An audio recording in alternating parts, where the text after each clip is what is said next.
Olá, meu nome é Franciele, eu sou bióloga e técnica de campo do Senar de Santa Catarina. Atuo na TEG Apicultura.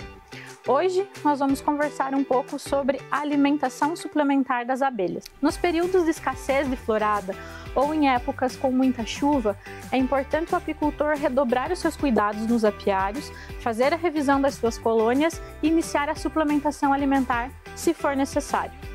Existem basicamente dois tipos de alimentação suplementar, a alimentação energética e a alimentação proteica. A alimentação energética, como o nome já diz, ela vai ser um suplemento para fornecer energia para as abelhas. Vai ser o substituto do néctar e do mel. E a alimentação proteica vai ser um substituto do pólen ou do pão da abelha. Com relação à alimentação energética, nós podemos oferecer para as abelhas de duas formas principais, que é o xarope, que é o açúcar misturado com a água, ou o açúcar seco.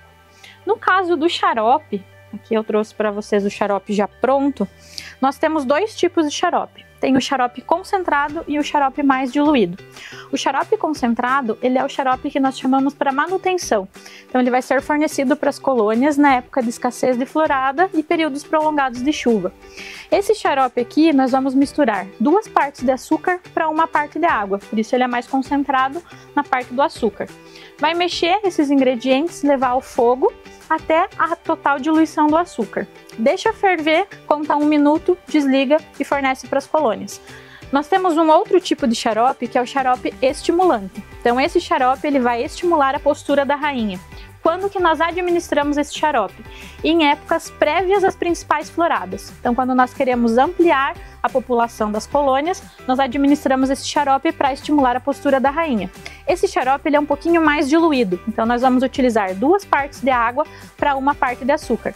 O processo de execução é o mesmo, leva ao fogo, dilui todo o açúcar, a hora que levantar a fervura, conta 1 minuto, desliga e fornece para as colônias. A outra forma de suplementação energética é o açúcar. O açúcar nós recomendamos o açúcar cristal ou açúcar VHP. Não recomendamos a utilização de açúcar mascavo ou açúcar demerara. Então esse açúcar ele vai ser fornecido para as colônias diretamente. Nós temos alimentadores, que é o tipo alimentador de cobertura, que depois a gente vai mostrar para vocês lá no apiário, e vai ser fornecido esse açúcar diretamente no alimentador. De 2 a 6 quilos de açúcar, que vai durar de 15 a 40 dias, depende muito do tamanho da colônia. O outro tipo de alimentação suplementar é a alimentação proteica, que é substituta ao pólen. Então essa alimentação nós chamamos de bife proteico ou pasta proteica. Bife porque ele se assemelha a um bife, então por isso da nomenclatura. Então aqui eu vou mostrar para vocês a execução, o passo a passo para a confecção desse bife proteico. Com relação aos ingredientes para a pasta proteica, nós vamos utilizar 300 gramas de açúcar cristal ou açúcar VHP, 215 gramas de proteína de soja texturizada, 175 gramas de levedura de cerveja e 20 gramas de sal. Mistura primeiro os ingredientes secos, lembrando sempre que é interessante a utilização de luvas para o procedimento. Agora vamos misturar os ingredientes líquidos. Vamos utilizar 230 gramas de xarope concentrado, 50 gramas de óleo, pode ser óleo de girassol ou óleo de canola, e algumas gotinhas de própolis, de extrato de própolis. Mistura bem até formar uma pasta. E essa pasta aqui nós vamos dividir em porções. Cada colônia vai receber uma porção de 100 a 150 gramas aproximadamente. Para o fornecimento na colônia, nós vamos abrir essa pasta. Eu recomendo a utilização do papel manteiga ou de algum outro papel utilizado para pão, por exemplo, para que as abelhas possam retirar da colônia e jogar para fora. Então a gente vai abrir com o auxílio de um rolo que abre massa.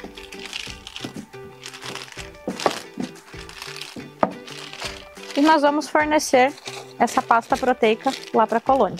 Informação importante, esse bife proteico ele deve ser colocado na área de cria, diretamente em cima dos quadros de ninho. Nunca colocar acima da melgueira ou em tratador. O oferecimento do bife deve ser aqui, diretamente em cima da área de cria. Isso vai favorecer o acesso das nutrizes que precisam vir coletar essa pasta proteica para alimentar as larvas e a rainha. Com relação à alimentação suplementar energética, nós vamos fornecer agora aqui para essa colônia o xarope. Nós temos 3 tipos de tratador que nós podemos utilizar para alimentar as abelhas com alimento energético. Nós temos esse tratador, que é o tratador do tipo do Little, que vai diretamente interno na colmeia. Nós temos o tratador Boardman, que eu vou mostrar depois, e ainda nós teremos o alimentador de cobertura, que é o qual nós fornecemos o açúcar. Então aqui nós vamos colocar o xarope diretamente no tratador. A gente coloca alguns palitinhos aqui em cima para que sirvam de trampolim para essas abelhas não se afogarem para coletar o xarope, isso é bem importante. Esse daqui é o alimentador de cobertura, que é utilizado para fornecimento do açúcar, então açúcar seco.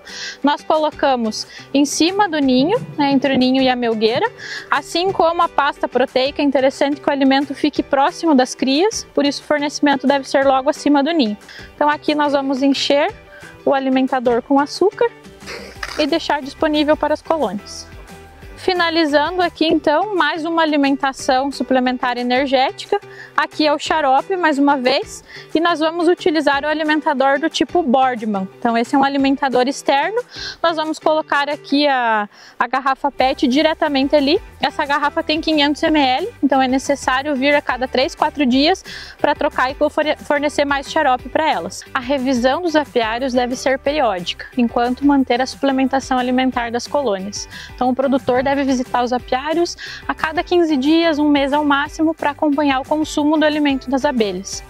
Importante, não utilizar mel e pólen oriundo de outras regiões. Nas receitas que foram passadas hoje é utilizado apenas ingredientes substitutivos ao mel e ao pólen, em função da possível contaminação que pode acontecer trazendo esses produtos de outras regiões. Outra questão importante também, a suplementação ela deve ser continuada. Não adianta você ir alimentar apenas uma vez lá no outono ou uma vez no inverno. A alimentação deve ser feita de forma continuada para garantir o seu sucesso e o seu efeito nas colônias. Com relação à suplementação energética, é recomendada a utilização do açúcar para as colônias mais fortes. Colônias mais fracas ou oriundas de divisão e nucleação, recomenda-se a utilização do xarope. E outra questão que quando utilizar o xarope, retira as melgueiras das colônias. A suplementação alimentar deve ser interrompida a partir do início das floradas. Quando o produtor observar entrada de pólen, entrada de néctar, deve-se cessar o fornecimento da alimentação suplementar. E pode ser recolocada para as colônias se houver períodos intensos de chuva, principalmente na primavera. Importante salientar que a alimentação suplementar não substitui as fontes naturais de recursos que as abelhas coletam na natureza, que é o néctar e o pólen. Ela deve ser utilizada apenas em escassez de floradas, períodos extremos de chuva ou para estimulação da postura da rainha. Obrigada e até mais!